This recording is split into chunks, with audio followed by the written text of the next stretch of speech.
bottle. There is nothing like coming home to a delicious box of Wink wine selected just for you. It is the best day of your month, and if you want a bottle of wine that's curated to your taste or to the taste of the people you're bringing the bottle of wine over to, then you need to go over there and you need to take their personalized survey. It asks you what foods you like, it asks you what your palate is like, and then it personalizes a wine recommendation just for you. Each month there are new delicious wines like the insanely popular Summer Water Rosé. No membership fees, skip any month, cancel anytime. Shipping is complimentary, and if you don't like a bottle they send you, they will replace it with a bottle you love, no questions asked. So discover great wine today. Go to trywink.com/Ben. That's trywink.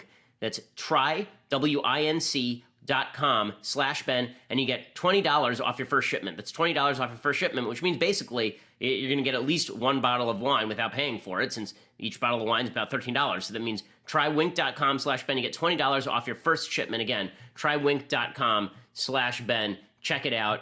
It makes you look like you know what you're doing with wine, plus it tastes really good. Everybody in the office is constantly drunk on Wink wine. That is not a coincidence. It is both because we hire an inordinate number of alcoholics and also because Wink wine is really good. Okay, so I want to start off with this piece from Charles Blow. It was trending on Twitter this morning, and what was actually trending on Twitter was Trump isn't Hitler, right? Trump isn't Hitler. So I clicked on that because I was like, wow, somebody figured it out.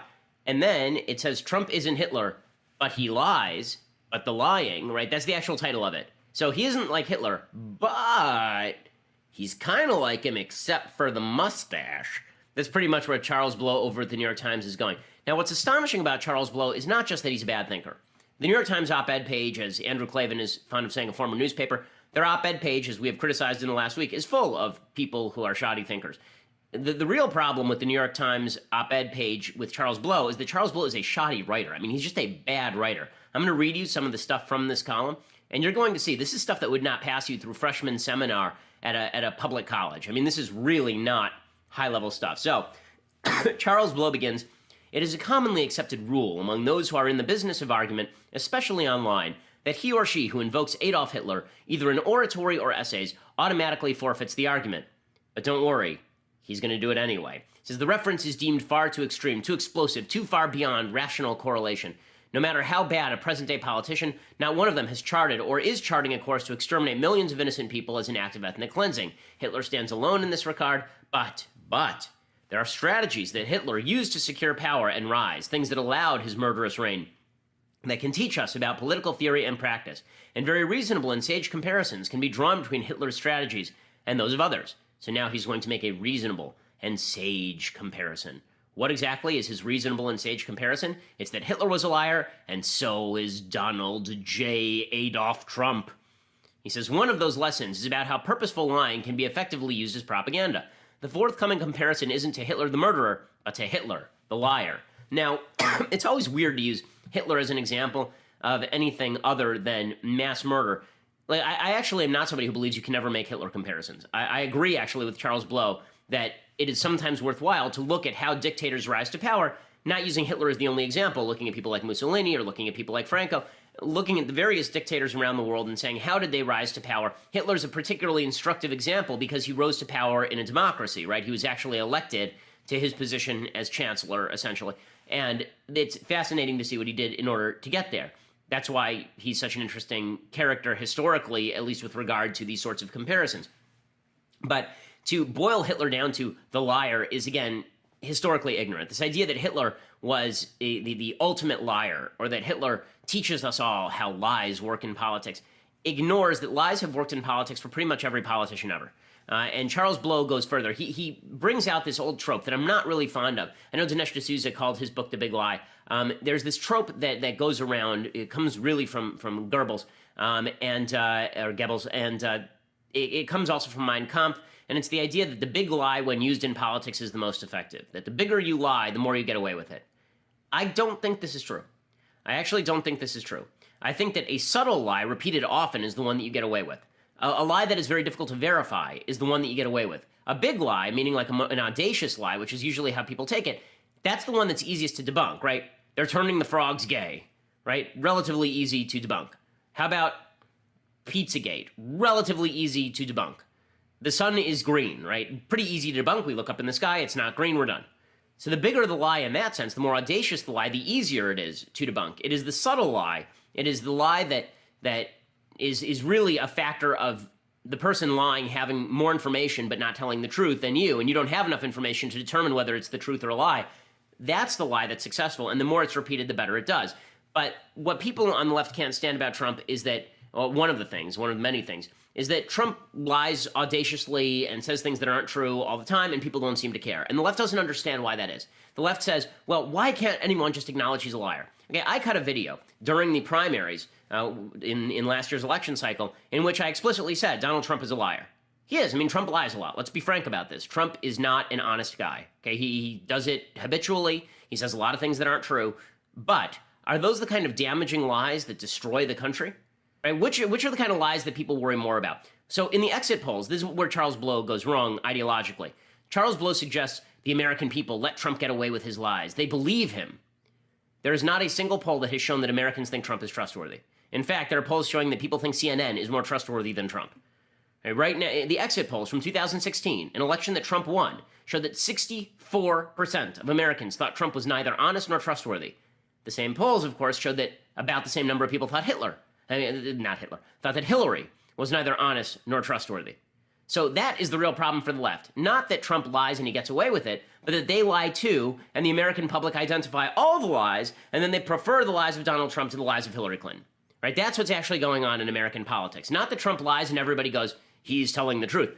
There's 30% of the population that does that. Okay, there are 30% of people who will do that. There's the Bill Mitchells of the world who say that everything Trump says is gospel truth. It is coming down on high from Sinai. It is absolutely 100% real.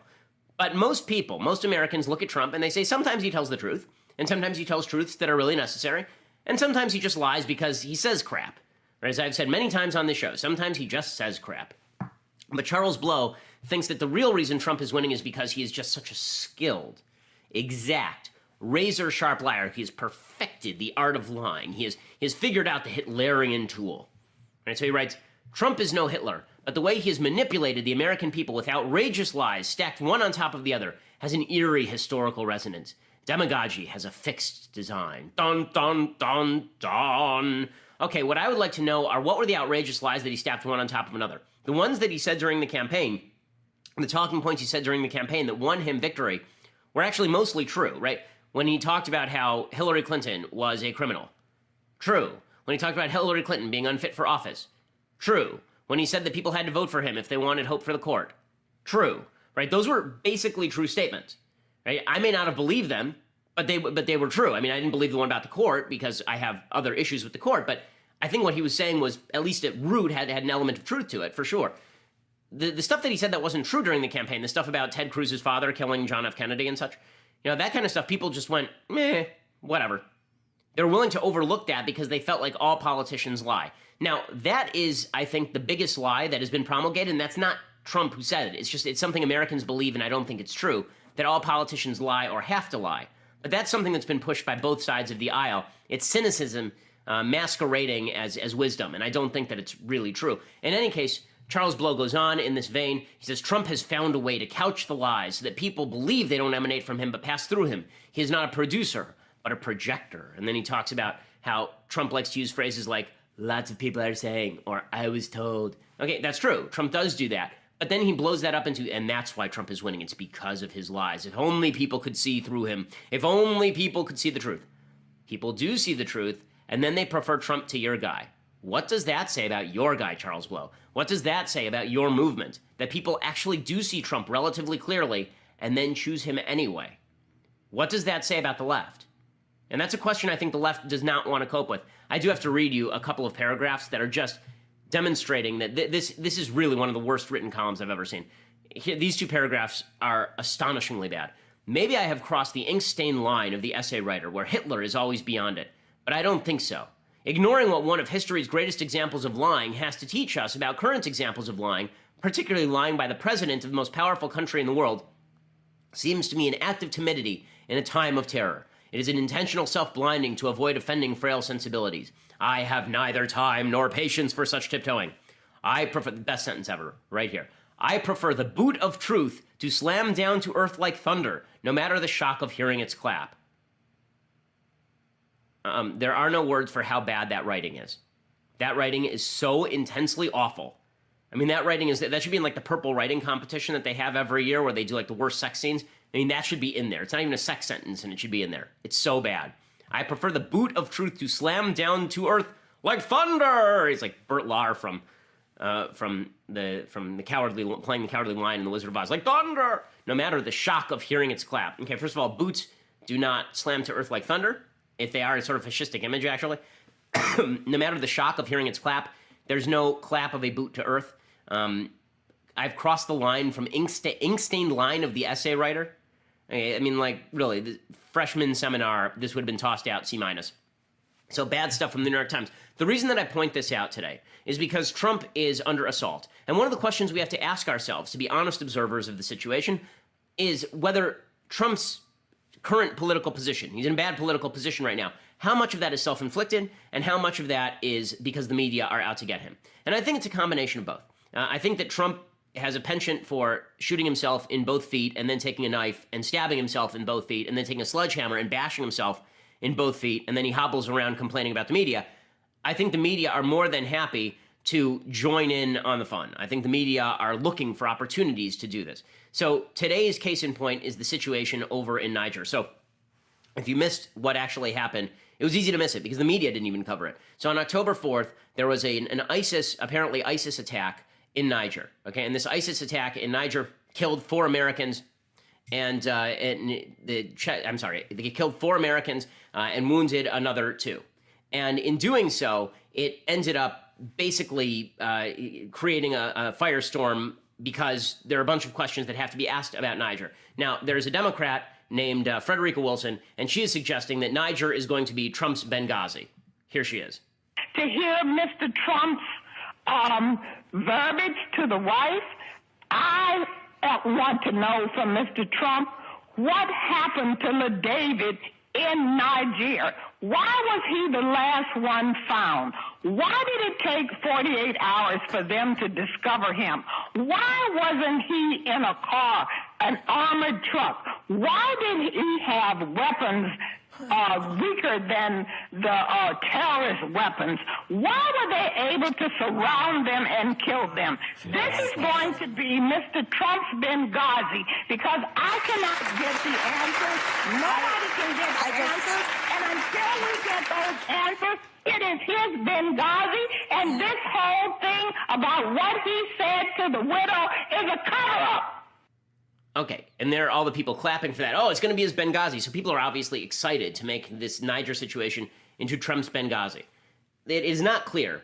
It is really not clear that there is anything here that says that this is Trump's Benghazi. Here are the questions that do have to be asked about Niger. Okay, there are some questions that we need to ask about what happened in Niger. What happened in Benghazi, just to be clear, was a failure on every level. There were 600 odd requests from people on the ground in Libya to Hillary Clinton's State Department asking specifically for more security, turned down 600 odd times from the State Department or ignored. There was an attack that took place over the course of hours. Nobody arrived to help. Afterward, the administration openly lied to the American public about it. They claimed that the American public was being told the truth. They were not. We were told that it was an anti-Islam video that caused the problem, that it was not, in fact, an organized terror assault. That was false. And then we were told in the aftermath of all of this that everything had gone swimmingly and that Hillary Clinton had done her job and all the rest. So there are a bunch of different issues that happened in Benghazi that didn't necessarily happen in Niger. The Democrats are constantly looking for something to be Trump's X, right? So Russia is going to be Trump's Watergate. Ooh. And then we get that this situation is going to be Trump's Benghazi. Ooh. And then we get that Puerto Rico is going to be Trump's Katrina. Ooh. It's always going to be Trump's something.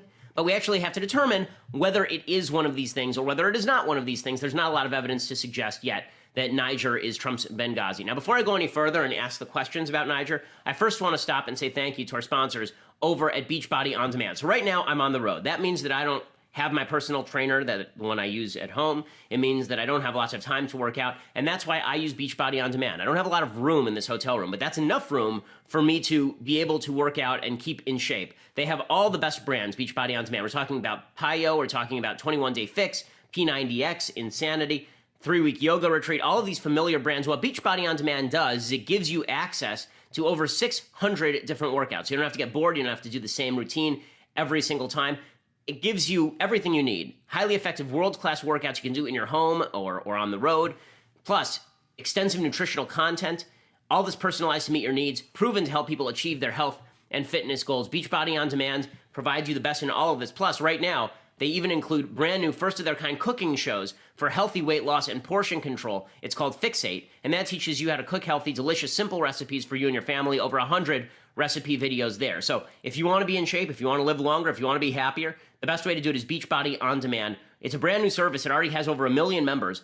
Your listeners right now can claim a free trial membership, right? Ben Shapiro listeners, we can claim a free trial membership. Text Shapiro to 303030, Shapiro to 303030, and get full access to the entire platform for free. So go to your phone right now, while you're listening, and just text the number 303030 and text the text Shapiro there, and you get a full trial access, a free trial membership to Beachbody On Demand. Again, that gives you access to all of these workouts, 600 different workouts, all the best workouts, all the ones that you see people on TV raving about. You get all of that and get to try it for free and see whether you like it. I promise you will. Beachbody On Demand. Text Shapiro to 303030. Again, Shapiro to 303030. Okay, so it is important at this point, I think, to take a look at what was happening in Niger. So over in Niger, a group of American soldiers was reportedly ambushed by 50 ISIS-affiliated fighters. That's what happened.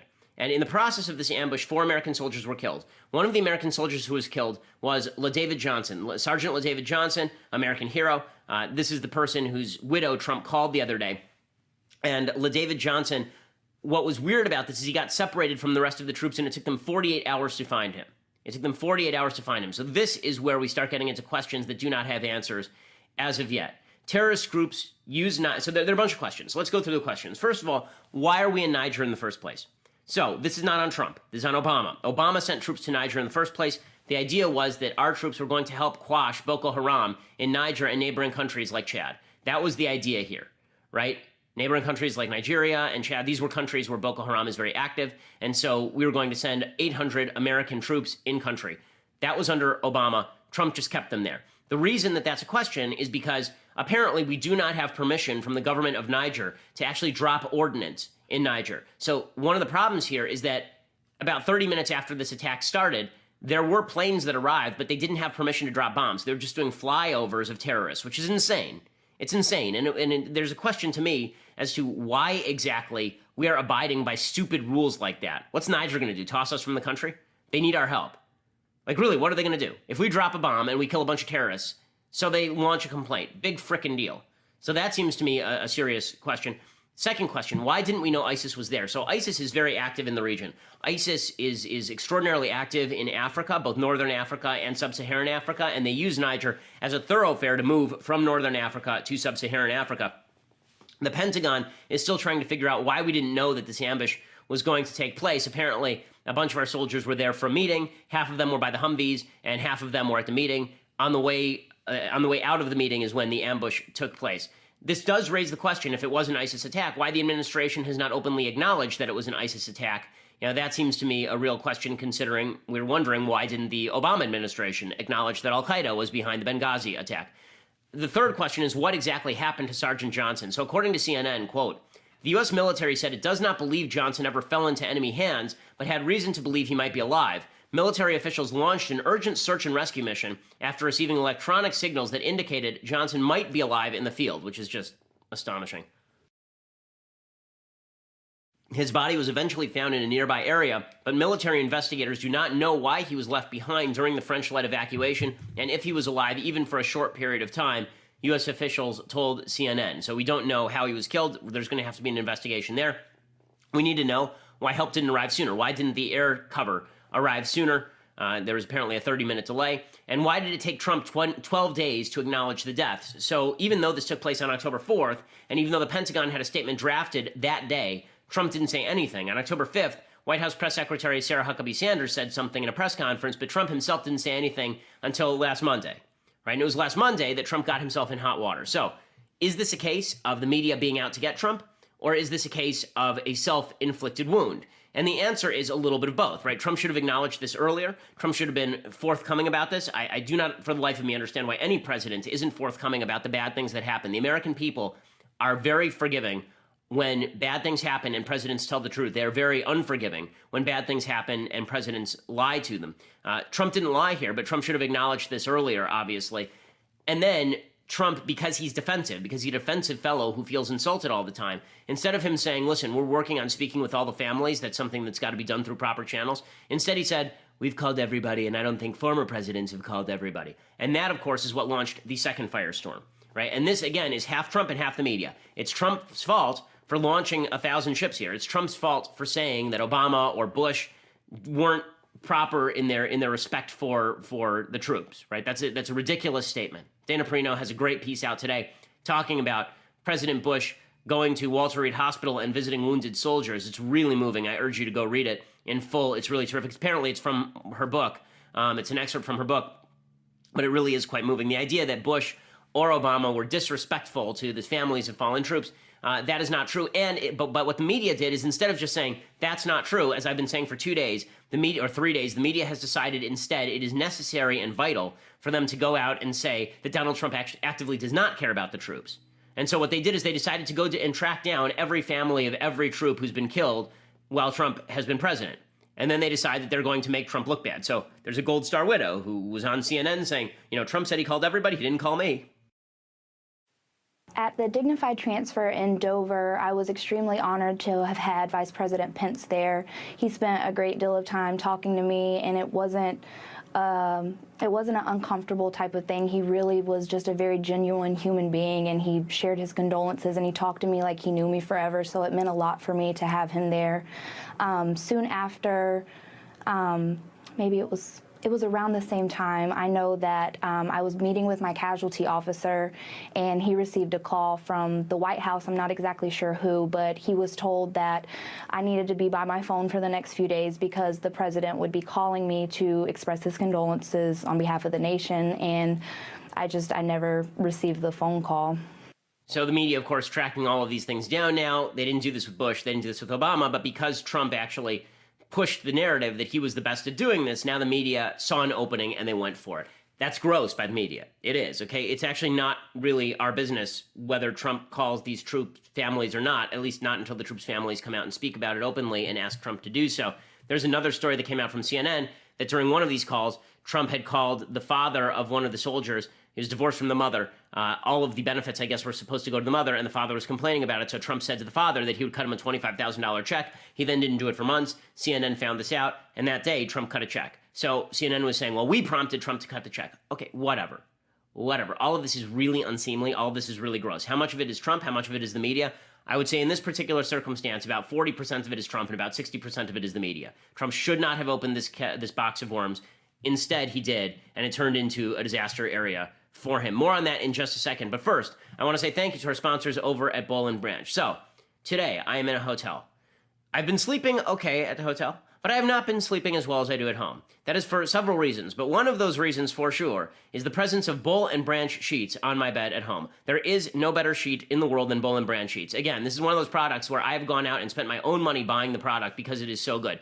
You think it's not necessary to buy sheets that cost a little bit of money. You are wrong. You're sleeping on those things every night. Boll & Branch sheets, they're breathable, they are comfortable, most comfortable sheets that you have ever slept on. They're the right sheets. They can take your sleep and your style to the next level. There are 3 ex-presidents and Bill Clinton's lovers, if he's one of them, who sleep on Boll & Branch sheets. Boll & Branch sheets are worth every penny. What makes them unique is that each sheet is crafted from 100% organic cotton, which means they not only feel incredible, they also look amazing. Again, I'm not any sort of connoisseur when it comes to sheets. All I can tell you is what feels good to me, and Boll & Branch is fantastic. And since they sell exclusively online, you don't pay the expensive retail markups. That's half the price, twice the quality. You will love them, and you can try them risk-free. 30 nights, see for yourself. If you don't like them, return them for a full refund. And the reason they can afford to do that is because everybody likes the sheets. Go to bollandbranch.com today. You will get $50 off your first set of sheets, plus free shipping when you use that promo code BEN. So go to Boll & Branch, B-O-L-L, and branch.com. Use promo code BEN, $50 off, plus free shipping right now. Bollandbranch.com. Again, use that promo code BEN. Most comfortable sheets you will ever sleep on. Okay, so again, the question that we've been asking all podcast long is whether this is Trump's fault, the current onslaught against Trump is Trump's fault, or whether it's the media's fault. And again, the answer is that it's mostly the media, but Trump has to not hit the trigger wire. Okay, the media basically are like a landmine. and Trump has to avoid stepping on as many landmines as possible. Instead, Trump has a bad habit of seeing a landmine, grinning, and then jumping with both feet on top of it. And so the media have, of course, jumped on top of him with both feet. So Rob Reiner, just another example, he comes out yesterday and he says, well, Trump is a sociopath, right? He's a sociopath when it comes to the treatment of our troops.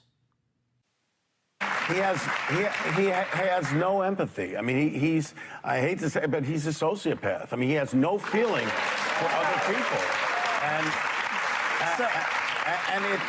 It's one of thousands of things like that. When he talked about the Khan family, Meghan McCain, who you had out, he said he's not a real hero because he got captured. I mean, one thing after the next. I mean, it's just a part of everything that he's done. Oh, yeah, it's just a part of everything he's done. And, of course, the media love it. They lap it up. The View, there's big cheers from the crowd. And then they wonder why Trump thinks that the media is out to get him, because the media are out to get him. Now, again, some of this is Trump's fault. Sarah Huckabee Sanders came out today, and she said that General John Kelly, was disgusted by the way all of this had been politicized. We'll play Sanders, and then I'll explain why Sanders is not completely correct to do what she's doing here. I think that General Kelly is disgusted by the way that this has been politicized, and that the focus has become on the process and not the fact that American lives were lost. I think he's disgusted and frustrated by that. And if he has any anger, it's towards that. Okay, so again, she's saying now that General Kelly is upset about it. The fact is, General Kelly would not even be part of this story, except for the fact that the White House trotted out General Kelly as evidence that Obama didn't call every soldier, even though Obama sat next to General Kelly in 2011 and 2012 after the death of his son. This is why I say, a lot of it's the media, yes. Some of it is President Trump. He needs to do better than this. Another example of this, there's a story that's happening right now that is a very good story for Trump and a very bad story for Democrats. The story is this. It comes courtesy of Fox News. It says 2 top officials at the political research firm behind it. These autoplay videos are just terrible.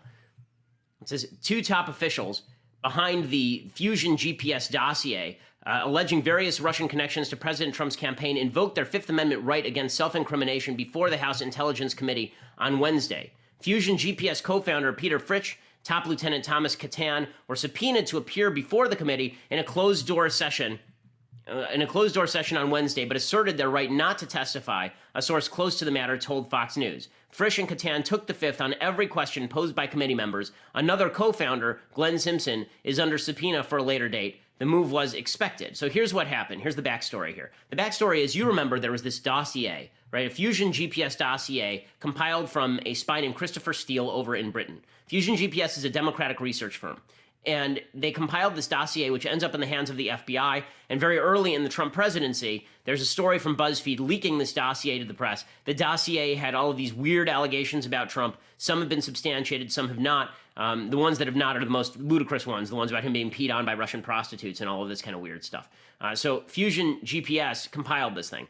They have now been called before Congress to ask, who asked you to compile this, right? Who paid you to compile this? And the officials at Fusion GPS refused to say. Now, the obvious answer is the Democrats told Fusion GPS to compile this, right? That's the obvious answer. There's nothing illegal about that, by the way, as far as I am aware. I think the Democrats just don't want to admit that they were paying spies to come up with dirt on Donald Trump, so they've been trying to stonewall it. But as far as I'm aware, it's not against the law to hire an intelligence official to spill his secrets about President Trump. It may create some legal liability, in terms of like being sued, but I'm not sure that it does anything beyond that. In any case, they took the fifth. This is an example of how a story that is obviously good for Trump, Democrats probably targeting President Trump through Fusion GPS, coming up with bad data, and then submitting it to the FBI, how President Trump is capable of turning that into a story not about what the story is about. So Trump tweets out something about the Fusion GPS story, and what he tweets out is this. He tweets out that, quote, workers of firm involved with the discredited and fake dossier take the fifth, right? Who paid for it? Russia, the FBI, or the Dems, or all? Well, once you include the FBI and Russia in there, particularly, you're now basically accusing the FBI of being traitors, and that's not exactly the tack you want to take. Now, to be fair to President Trump, there have been reports that the FBI wanted to pay Christopher Steele to compile a dossier in the past, but they wouldn't use Fusion GPS to do it, presumably. I'm not aware that the FBI has ever used Fusion GPS as a thoroughfare to pay some spy to come up with a dossier. If they want to pay somebody, they just pay somebody. But, now it's President Trump challenging his own FBI. The media will jump on that. It'll be another bad story. This is not to say that President Trump's Twitter feed can't be a force for good. Like, for example, I think Trump did the right thing when he tweeted out about the uranium story that I discussed yesterday. This is the story that says that the Obama Department of Justice knew full well that the Russians were attempting corrupt activities, and they still allowed the State Department to greenlight uranium buying by the Russian government. So Trump tweeted this out. He tweeted out, "Uranium deal to Russia with Clinton help and Obama administration knowledge is the biggest story the fake media don't want to follow." That 100% is true. And this is where Trump's Twitter feed could be a force for good, right? He can actually put a spotlight, but you have to put the spotlight in the right place. Now, that tweet right there, Trump allowed that to be overshadowed by his other activities. Right? If Trump could pick the right spots, if Trump could use the knife where the knife is necessary, instead of just kind of waving it around like a crazy person in an airport, then his bully pulpit, the fact that he has this massive Twitter following, the fact that he can shift the media's attention like that on a dime, it would actually be quite powerful. Imagine if Trump tweeted 1/10 as much, but 10 times as specifically. How much more effective would he be as president? I'm not saying get rid of the Twitter. I'm saying control yourself. But if he can't control himself, get rid of the Twitter. This is a big story, and it is a story the media have been studiously avoiding. Eric Holder came out yesterday. Remember, this is Eric Holder's DOJ that approved the Russian government buying 20% of America's uranium. They said nothing, right? They knew about it. The FBI knew about it. The State Department says they didn't know about it. That's probably a lie. The State Department probably knew about it. The State Department greenlit the deal anyway, even as Russia, and especially as Russia was pouring money into the Clinton Foundation coffers. Eric Holder, who is the head of that DOJ, he's now coming out saying he's a member of the resistance. And then we're supposed to wonder that Eric Holder is involved in corrupt activities with other Democrats? It's been a difficult thing to watch. And it means that I think I have to be a part of the resistance and to try to save as much of the great work I think that we did as is possible, and to try to ensure that we put in place leadership in 2018 and 2020 that will be supportive of the positive things that we did.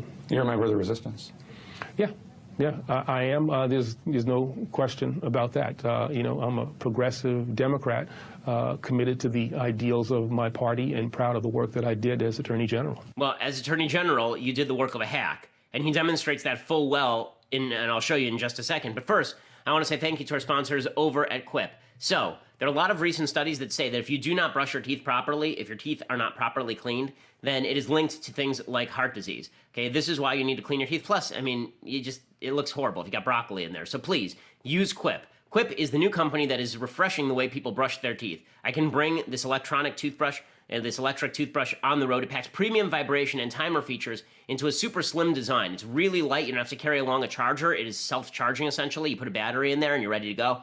It is half the cost of bulkier brushes. It is basically like Apple designed a toothbrush, but without that huge price tag. You should try it yourself. You can subscribe right now to receive new brush heads on a dentist-recommended 3-month plan for just $5, including free shipping. Right now, go to getquip.com/Shapiro. Get your first refill pack. Quip starts at like $25. Okay, so it's much less expensive than the ones that you get over at the Rite Aid or the CVS.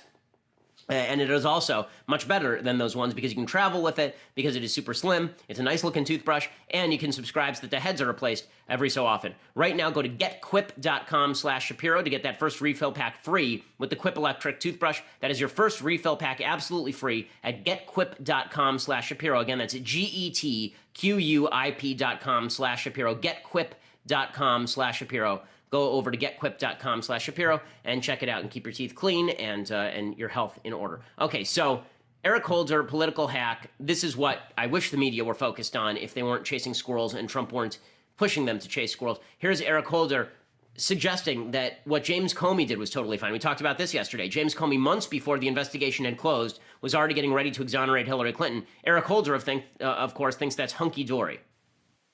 I've been critical of Jim Comey, but I've also known Jim Comey for, 20, 30 years. He's an honest guy, and the determination that he made, and I think inappropriately announced, I think is based on the facts, based on his interpretation of the law, and it was nothing more than that. It was a good faith assessment by a person who I think has done a lot for this country.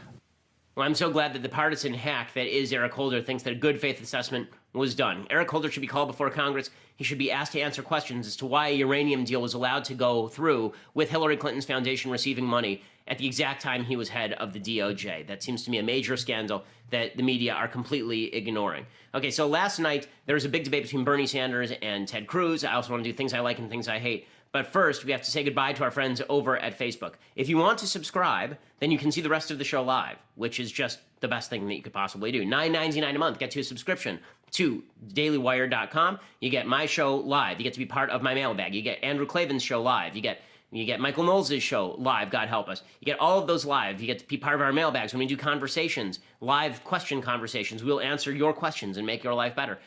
Plus, you get the website all ad-free, banner ad-free. And so you get all those things for $9.99 a month. For $99 a year, you get the annual subscription, which comes along with the world-famous, never duplicated, never defeated Tumblr, the leftist tears, hot or cold Tumblr. I don't even bring it on the road because it is that valuable. If the airlines were to lose it, then half of my net worth would be gone. It is that good. $99 a year gets you that Tumblr plus all of the aforementioned glories available at dailywire.com. If you just want to listen later for free, go over to SoundCloud or iTunes, download the show, subscribe, go over to YouTube and subscribe over there. We have lots of videos that come out and are just videos that you won't get through iTunes or SoundCloud.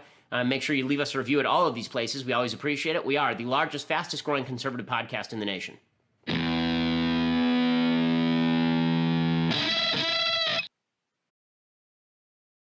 So last night, Bernie Sanders and Ted Cruz debate on taxes. I will admit I did not watch this live. I was giving a speech over at University of Tennessee. I think that it's a speech that you should go listen to and go watch. It's different than my normal speech on college campuses. I talk a little bit about the meaning of life. Yes, really, the meaning of life, and why I think our lack of meaning is leading us down a dark path in the United States where we are just clubbing the living crap out of each other on a daily basis. But two people who are clubbing the living crap out of each other on a daily basis, Ted Cruz using his Zodiac killer knife and Bernie Sanders using his walker. They were doing it last night on CNN on taxes. It was about how you would expect it to go. I want to show you one clip of a guy stumping Bernie Sanders on taxes and doing something I wish Ted Cruz had done but didn't last night. Here is this questioner stumping Bernie Sanders on taxes. Senator Sanders, over my lifetime, all we've seen is more government and more expenses. Cutting taxes from top to bottom or bottom to top, however you view it. Then we'll give some relief to the burdensome expenses all Americans face. Why would you not want a tax cut across the board for all Americans? Well, I do want a tax cut for the middle class and working families, but the Koch brothers should get a tax break of up to $30 billion. Do you think that makes sense? I did say all Americans. Well, do you think that the wealthy should not get tax breaks? I did say all Americans. Okay, well, I happen not to believe that the Koch brothers need a tax break. Okay, so you can see Bernie is very upset about that, and that's when the Curb the Enthusiasm music starts in, and Bernie did not get his pudding cup. The reason that I think Republicans do this wrong is because I think that if you watched Ted Cruz last night, he too was focusing on the middle class and the lower classes need more tax cuts. Okay, let's be real about this.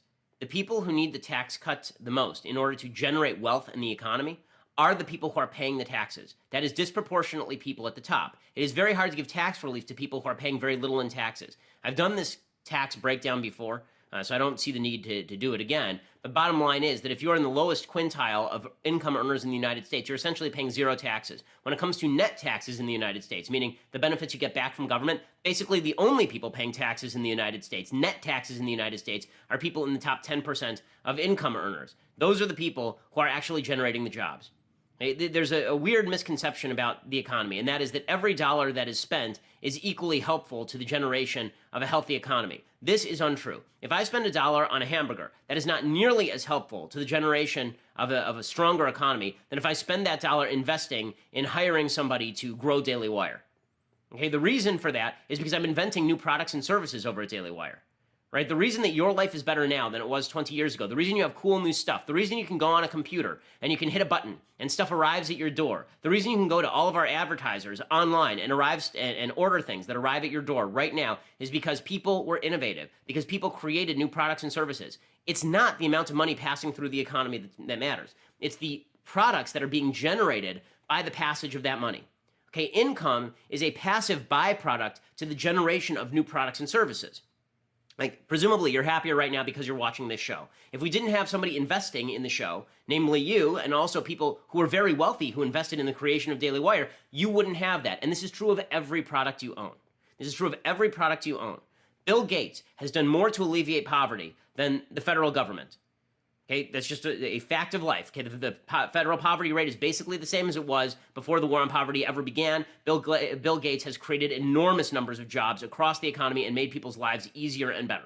Okay, this is certainly true of Jeff Bezos as well. Everybody likes to complain about the generation of new products because whenever a new product is generated, an old product is hurt. But those new products are what makes life better for all of us. Amazon is better than having to go to a used bookstore. I love used bookstores, okay? I miss used bookstores, but Amazon is a better service. Okay, Amazon is a better service for shopping than going to your local grocery store very often. It's particularly true if you're in a place like Manhattan where it's hard to schlep groceries around. Okay, the fact is that if you actually want a better world, you're going to have to allow people who generate new things to keep their money and generate more new things.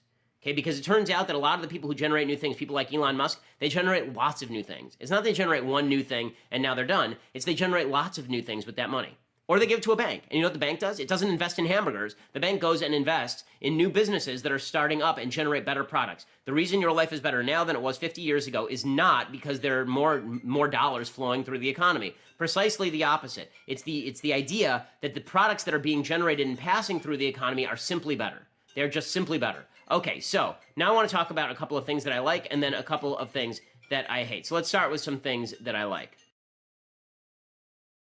So the first thing that I like is if I had turned off my cell phone before the show. I mean, the sound today just awful. But in any case, the things that I like. Okay, so yesterday Ben Sasse was in a meeting with Ted Cruz, and Ben Sasse decided that it was worthwhile to spill a Dr. Pepper on Ted Cruz, and this became kind of a viral thing. And then Ben Sasse tweeted something at Ted Cruz about the idea that Ted Cruz his father had killed JFK. So Ted Cruz then sent back this tweet, which is just awesome. Right, so Ben Sasse says, full disclosure, I was wearing my Lee Harvey Oswald was framed t-shirt, and then Ted Cruz tweeted back the Zodiac Killer note, which set the internet aflame. Right, it was like 79,000 likes, 47,000 retweets. Very funny stuff. I don't know if Cruz himself came up with that. It's possible. It is also possible it was an assistant, but whatever it is, it's really, really funny. You know, this is why politicians ought to embrace some of the memery on the internet because some of it's really funny. Speaking of memery on the internet, I did have to laugh yesterday because one of the things that was being passed around the internet was a conspiracy theory regarding Melania Trump. No, not that she's some sort of Russian spy. The conspiracy theory is that Melania Trump has a body double. Really, really funny. So you can see this guy, buylegalmeds.com, I assume he's a guy high on pot. He says, this is not Melania. To think they would go this far and try and make us think it's her on TV is mind-blowing.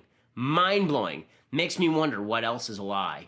And it shows a picture of Melania Trump and then a close-up of Melania Trump, right? And it is clearly still Melania Trump. He said, let me save you some time from looking it up. It is not her.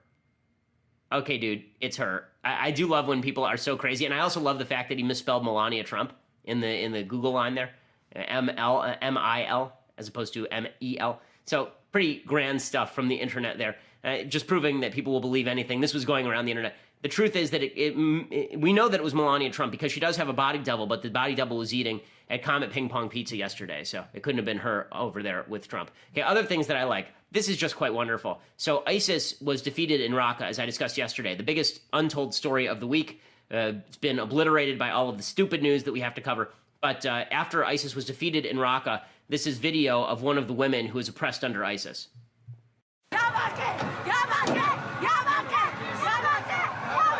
You see, she took off her headscarf. Right? So she was forced to wear that headscarf, and she took it off and she threw it down.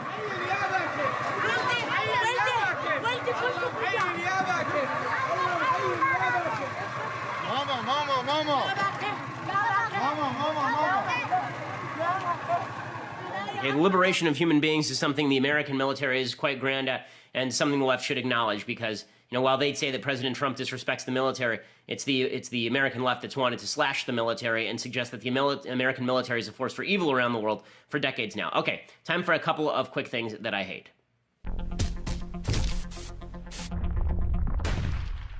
So, first of all, Chelsea Handler, man.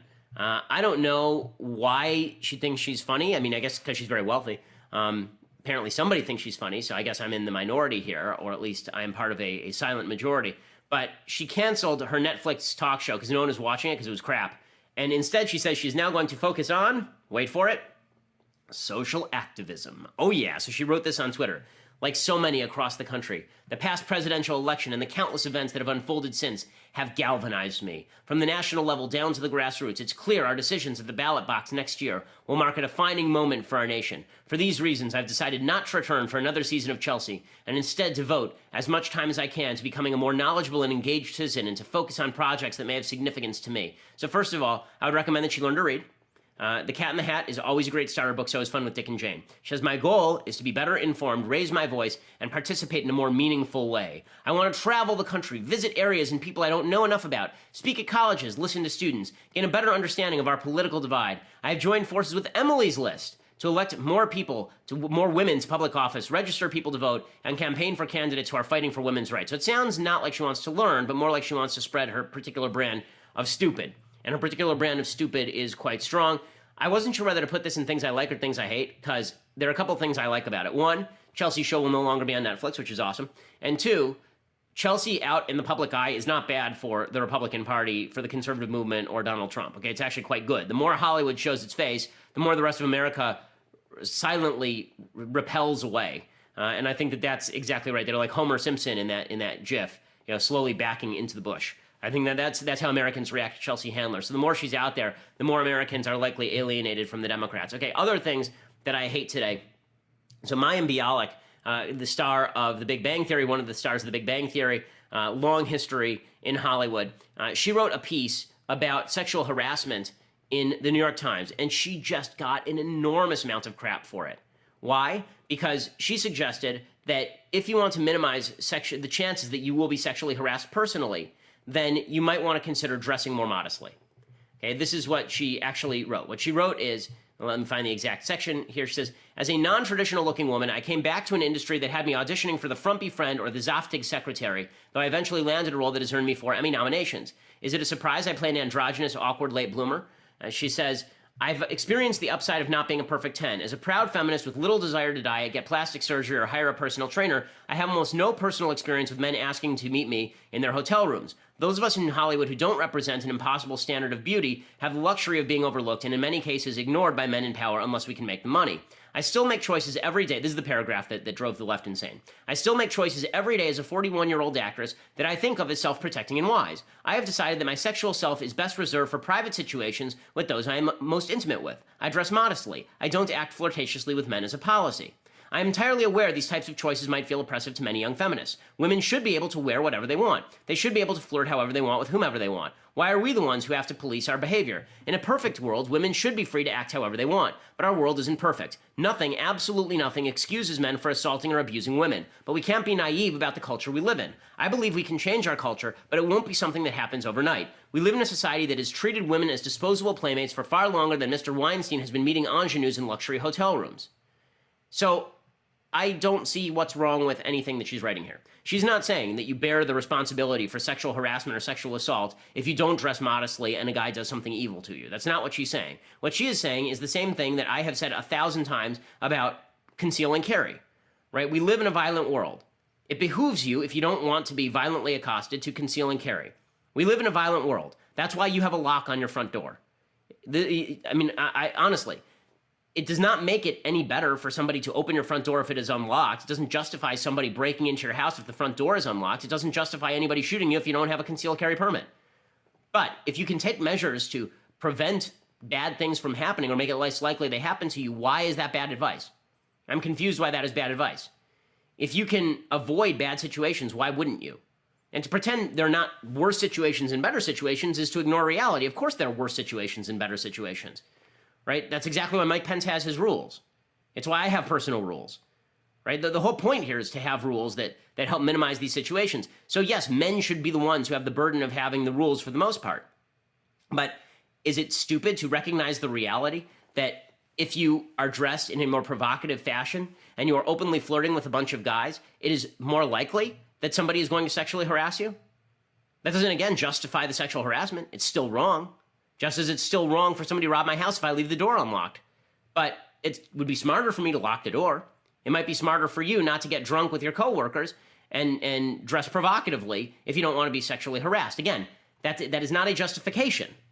I can't. She says it herself in this piece. So the feminist movement comes out, oh, so terrible, Mayim Bialik, justifying sexual harassment, saying that women's are really, the victims are the provocateurs. No, that's not what she's saying. She's saying the same thing that you would tell your daughter. Okay, you would tell your daughter this. You would. Feminists, you would tell your daughter this. And if you wouldn't, you're a bad parent. You're a bad parent. Okay, you would tell your daughter not to walk alone in a dangerous neighborhood at night. You would. As a feminist, would you say, the world isn't fair? Are you saying that my daughter can't walk alone in a bad area of town where lots of crime occurs? Are you saying it's her fault if she gets mugged? No, I'm saying don't walk alone in a bad part of town where lots of crime occurs. That's what I'm saying. That's all I'm saying. That's all that Mayim Bialik is saying. And the fact that things like modesty are considered not preventative, the fact that things like taking sex seriously as opposed to just treating sex as a throwaway disposable object, that may actually minimize chances of sexual assault and sexual harassment. I mean, isn't this like just obvious? It is true. If a woman decides to go up to a hotel room with a man, and then the man rapes her, the rape is a rape, and the guy should go to jail, be castrated, or killed. Right? I'm on board. However, as a matter of practicality, would it not be smarter for the woman not to go up to the hotel room with the man in the first place if she can avoid it? Is it bad advice to say, listen, you can do whatever you want. It doesn't remove the moral responsibility from the man or add moral responsibility to you. But just to be smart, wouldn't you want some risk mitigation here? Our entire life is about risk mitigation, and pretending that it's not is just blinding yourself to reality. So it's really sickening to me what they're doing to Mayim Bialik, just ridiculous, and demonstrates the scorn that people have for religious people. Mayim Bialik is a quasi-Orthodox Jew, and so she abides by certain rules of modesty. And to suggest, it's so funny. The Independent ran a piece like 3 days ago saying that Islam was the solution to sexual harassment, and Mayim Bialik basically says that simple Judeo-Christian modesty might be a way of minimizing opportunities for bad men to sexually harass you, and she's the one raked over the coals. Amazing how that works. Okay, so I was going to do the big idea today, but I think that we may have run out of time, so we'll do it. Instead tomorrow, maybe with the mailbag. We'll be back.